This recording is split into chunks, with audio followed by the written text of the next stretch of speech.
कहानी की शुरुआत होती है मेजरगंज गांव से। एक शांत और पुराना गांव जहां दिन में हंसी होती है, पर रात होते ही हवा में अजीब सी सरसराहट भर जाती है। लोग कहते हैं इस गांव में देवताओं और आत्माओं का संग्राम हुआ था, जहां मानुष देवा ने कसम खाई थी कि वो फिर लौटेगा। दिवाली की रात थी। पूरा गांव दीपों की रोशनी से जगमगा रहा था, मगर उसी गांव के एक कोने में राहुल अपने कमरे में पढ़ाई कर रहा था। नींद नहीं आ रही थी। खिड़की से बाहर झांका तो आसमान में हल्की धुंध थी और जंगल की तरफ एक अजीब सी रोशनी घूम रही थी। राहुल ने सोचा शायद पटाखों की चमक होगी, पर वो रोशनी एक जगह ठहर गई। धीरे धीरे वो आकार लेने लगी और फिर दिखा एक आदमी जिसके हाथ में आग का गोलाकार गोला था। वो था मानुष देवा, आधा शरीर राख में लिपटा, आंखों में ज्वाला और उसके चारों ओर हवा में घूमते मंत्रों की गूंज। बोला और उसका आग का गोला आसमान में उठा, सीधे गांव के मंदिर की ओर। राहुल का दिल कांप गया। उसने टॉर्च उठाई और मंदिर की तरफ भागा। वहीं से शुरू हुई वो रात जिसने मेजरगंज के इतिहास को फिर से जला दिया। मानुष देवा का तांडव ऐसा था कि पेड़ झुक रहे थे, पशु भाग रहे थे, हवा में राख की बारिश हो रही थी और पूरे मेजरगंज गांव में केवल अग्नि और डर का साम्राज्य छा गया था। अंधेरा धीरे धीरे टूटा और गांव में सुबह का पहला उजाला आया, पर वो उजाला शांत नहीं था। धूप राख के कणों से छनकर आती थी और हर चीज पर एक धुंधला भूरा पर्दा डाल देती थी। कुछ घरों की छतें झुलस चुकी थी। चौपाल का एक कोना जलकर काला पड़ा था और गलियों में राख की पतली किरण हर कदम पर बिखर रही थी। अधजली परछाइयों के बीच लोग बाहर निकले, चेहरों पर थरथराहट और आंखों में डर। जिन घरों से रोशनी और आवाजें आई थीं, वहां अब सिर्फ चीत्कार और खामोशी दोनों थे।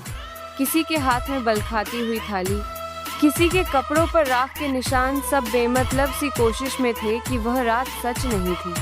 कई परिवारों के लोग घायल थे, कुछ के कपड़े चिटक गए थे और कुछ लोग अफसोस परिंदा की तरह बुझ चुके थे। गांव वाले धीरे धीरे यह समझने लगे कि यह एक दुर्घटना नहीं, यह मानुष देवा का तांडव था, एक इरादा, एक सजा। लोग चीख चीख कर देखते रहे। किसी ने आग बुझाने की कोशिश की तो कोई अपने प्रियजनों की मुट्ठियां कस के पकड़कर रो रहा था। सुबह होते ही हर कोई अपने अपने घरों और आंगनों में घुस गया। माँ बाप अपने बच्चों को ढूंढ रहे थे, बच्चे अपने बूढ़ों की तलाश कर रहे थे और मोहल्ले के लोग एक दूसरे से पूछ रहे थे, तेरा बेटा कहाँ है? तेरी बहन मिले क्या? छोटा सा बाजार सुनसान था। दुकानदार कंबल में लिपटे हुए चद्दर से किसी निकली चीख सुनकर दौड़ते थे। राहुल भी अपने घर पहुंचा। दरवाजा खुला था। अंदर राख और धुएं की गंध फैली थी। माँ का मोबाइल नीचा पड़ा था, बर्तन पलटे हुए। उसने कमरे कमरे जाकर बुलाया, मम्मी मम्मी। कोई उत्तर नहीं मिला। राहुल की दिल की धड़कन तेज हो गई। वह दौड़ता हुआ गांव की गली में निकला। धीरे धीरे पता चला कि कुछ लोग गायब थे, न उनके शव मिले, न कोई निशान स्पष्ट। एक घर के बाहर सिर्फ दरवाजे पर जलने की लकीरें थीं और भीतर का कमरा खाली, जैसे किसी ने आधे में ही छोड़ दिया हो। एक बूढ़े ने बताया कि उसकी पोती रात में सोते सोते गायब हो गई और उसके कमरे में नींद की चादर फैली मिली। गांव के चारों ओर खोज जारी थी, लेकिन जहां आग ने निशान छोड़े थे, वहां से आगे कुछ भी नहीं मिला। कहीं कहीं सिर्फ मिट्टी पर अजीब सी नमी और झुलसकर हुए पांव के निशान दिखाई दे रहे थे, जो जंगल की तरफ जा रहे थे। पर जंगल के किनारे अचानक रुककर गायब हो जाते थे, मानो किसी ने उन्हें उड़ा दिया हो। राहुल सबसे टूटे हाल में था। वह एक एक घर जाकर अपने मित्रों और रिश्तेदारों के नाम पुकार रहा था। तभी वह वहां पहुंचा जहां कल रात आग का गोला गिरा था। मंदिर की टूटी कुटिया के पास उसने जमीन पर कुछ चमकते हुए चिन्ह देखे, अंगारे की तरह चमकती छोटी छोटी रेखाएं और बीच में एक छोटा सा नरम धागा, जिसका एक सिरे पर किसी का छोटा झुमका फांसा था। झुमके पर राख की पतली परत थी। पर पास कोई शव नहीं।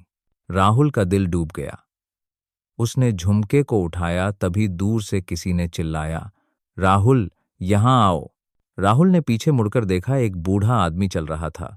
उसकी आंखों में कुछ कहना था, पर होंठ कांप रहे थे। बूढ़े की आंखों के पास वह जगह थी जहां उसकी बेटी आखिरी बार देखा गया, और उसने वही पुराना प्रचलन कहा। वे सब जंगल की तरफ चले गए, पर वहां कुछ भी नहीं था। क्या राहुल सबको वापस लेकर आएगा? क्या फिर से तांडव होगा? मिलते हैं अगले एपिसोड में। चैनल को सब्सक्राइब करना न भूले।